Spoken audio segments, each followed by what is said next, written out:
The rain had been falling relentlessly for hours, turning the streets into glimmering mirrors of neon lights. Every footstep echoed against the walls of the empty alley as I rushed toward the small motel on the edge of town.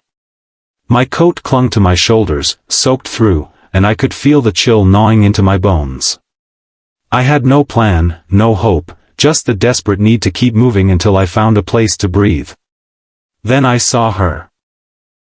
Standing under the flickering orange light of the motel sign, drenched, shivering, and clutching a small bag that seemed far too heavy for her fragile frame. The first words she said cut through the storm and lodged themselves in my heart. "Can we stay here tonight?" I paused, looking at the single key dangling from my hand, the small room behind me, and whispered back, almost apologetically, "I only have one bed." If you believe in kindness, in second chances, please pause this video for a moment, like, comment, share, and subscribe to our channel, Kindness Stories. This is a story about human hearts meeting in unexpected ways, about fragility, courage, and hope. She didn't flinch at my words, though I expected her to. Instead, she gave a small, almost imperceptible nod, as though she understood something I didn't yet understand. There was no shame in her eyes, only exhaustion and trust. I led her inside, the room's single lamp casting a warm yellow glow that barely held back the shadows of the storm outside. She sank onto the edge of the bed, her knees drawn up to her chest, and I could see the way her hands trembled slightly as she brushed wet hair from her face. There was a weight to her presence, a history that screamed of hardship and quiet suffering, and somehow I knew I had stepped into a story much bigger than my own.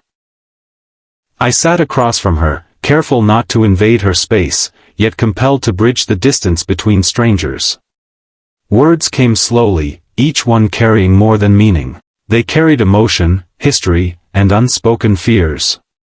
She told me about the city she had left behind, about the family she had tried to save, and about the choices that had led her to this rainy night. And I, in turn, told her about my life, the quiet emptiness of a solitary existence, the missed chances and roads not taken. It was a conversation that flowed like the rain outside, both cleansing and relentless, exposing raw truths neither of us had shared with anyone else.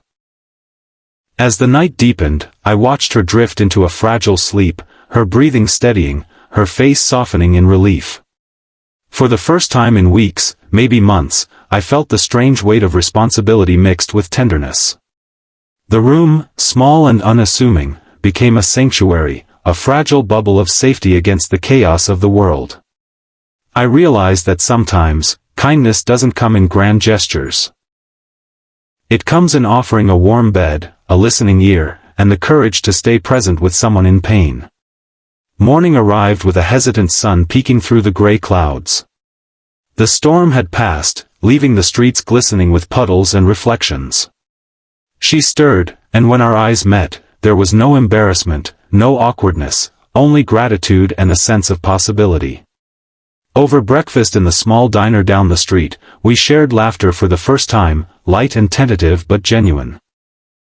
There was a strange magic in those moments, a sense that life, despite its cruelty, had found a way to give both of us a reprieve. Days turned into weeks, and she stayed. At first, it was just about shelter, but gradually, something deeper emerged, an understanding, a connection that neither of us could ignore. We learned each other's rhythms, fears, and dreams. I watched her navigate life with courage and determination, and in turn, she saw the man I had become, scarred but capable of tenderness. Together, we built routines, shared small victories, and faced setbacks that threatened to undo the fragile trust.